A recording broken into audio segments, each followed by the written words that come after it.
Just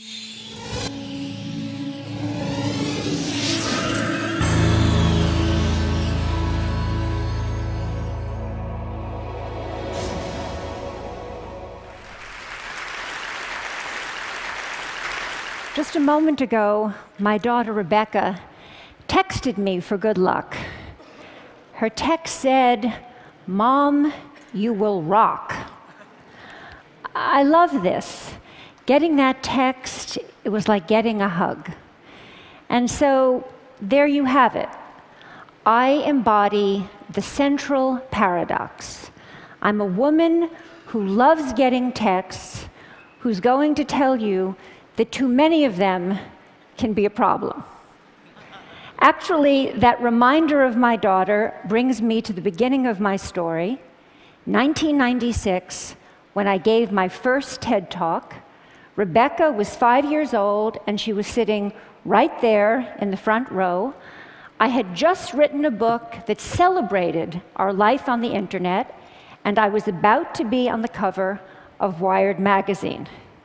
In those heady days, we were experimenting with chat rooms and online virtual communities. We were exploring different aspects of ourselves, and then we unplugged. I was excited.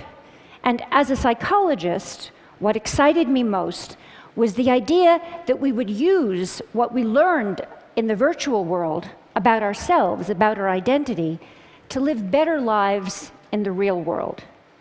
Now, fast forward to 2012, I'm back here on the TED stage again. My daughter's 20, she's a college student. She sleeps with her cell phone. So do I. And I've just written a new book, but this time it's not one that will get me on the cover of Wired magazine. So what happened? I'm still excited by technology, but I believe, and I'm here to make the case, that we're letting it take us places that we don't want to go. Over the past 15 years, I've studied technologies of mobile communication, and I've interviewed hundreds and hundreds of people, young and old, about their plugged-in lives. And what I've found is that our little devices, those little devices in our pockets, are so psychologically powerful that they don't only change what we do, they change who we are. Some of the things we do now with our devices are things that only a few years ago we would have found odd or disturbing, but they've quickly come to seem familiar, just how we do things. So just to take some quick examples, people text or do email during corporate board meetings. They text and shop and go on Facebook during classes, during presentations, actually during all meetings. People talk to me about the important new skill of making eye contact while you're texting. People explain to me that it's hard, but that it can be done. Parents text and do email at breakfast and at dinner while their children complain about not having their parents' full attention, but then these same children deny each other their full attention. This is a recent shot of my daughter and her friends being together while not being together. And we even text at funerals. I study this. We remove ourselves from our grief or from our reverie, and we go into our phones. Why does this matter? It matters to me because I think we're setting ourselves up for trouble. Trouble certainly in how we relate to each other, but also trouble in how we relate to ourselves, in our capacity for self-reflection. We're getting used to a new way of being alone together. People want to be with each other, but also elsewhere, connected to all the different places they want to be. People want to customize their lives. They want to go in and out of all the places they are because the thing that matters most to them is control over where they put their attention. So you want to go to that board meeting, but you only want to pay attention to the bits that interest you. And some people think That's a good thing. But you can end up hiding from each other, even as we're all constantly connected to each other. A 50-year-old businessman laments to me that he feels he doesn't have colleagues anymore at work. When he goes to work, he doesn't stop by to talk to anybody, he doesn't call, and he says he doesn't want to interrupt his colleagues because he says they're too busy on their email. But then he stops himself and he says, you know, I'm not telling you the truth. I'm the one who doesn't want to be interrupted. I think I should want to, but actually I'd rather just do things on my BlackBerry. Across the generations, I see that people can't get enough of each other if and only if they can have each other at a distance in amounts they can control. I call it the Goldilocks effect. Not too close, not too far, just right.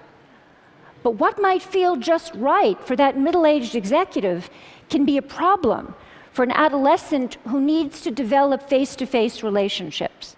An 18-year-old boy who uses texting for almost everything says to me wistfully, someday, but certainly not now, I'd like to learn how to have a conversation. When I ask people, what's wrong with having a conversation?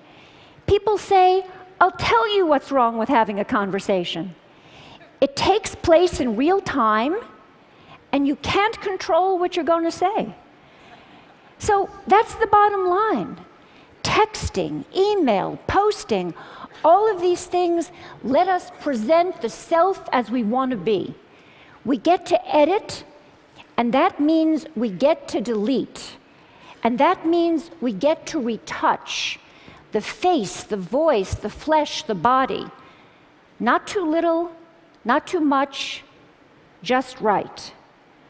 Human relationships are rich, and they're messy, and they're demanding. And we clean them up with technology. And when we do, one of the things that can happen is that we sacrifice conversation for mere connection. We shortchange ourselves. And over time, we seem to forget this, or we seem to stop caring. I was caught off guard when Stephen Colbert asked me a profound question. A profound question. He said, don't all those little tweets, don't all those little sips of online communication add up to one big gulp of real conversation? My answer was no, they don't add up. Connecting in sips may work for gathering discrete bits of information. They may work for saying, I'm thinking about you, or even for saying, I love you. I mean, look at how I felt when I got that text from my daughter. But they don't really work for learning about each other, for really coming to know and understand each other. And we use conversations with each other to learn how to have conversations with ourselves. So a flight from conversation can really matter because it can compromise our capacity for self-reflection. For kids growing up, that skill is the bedrock of development. Over and over I hear, I would rather text than talk. And what I'm seeing is that people get so used to being shortchanged out of real conversation, so used to getting by with less, that they become almost willing to dispense with people altogether. So, for example, many people share with me this wish that someday a more advanced version of Siri, the digital assistant on Apple's iPhone, will be more like a best friend, someone who will listen when others won't. I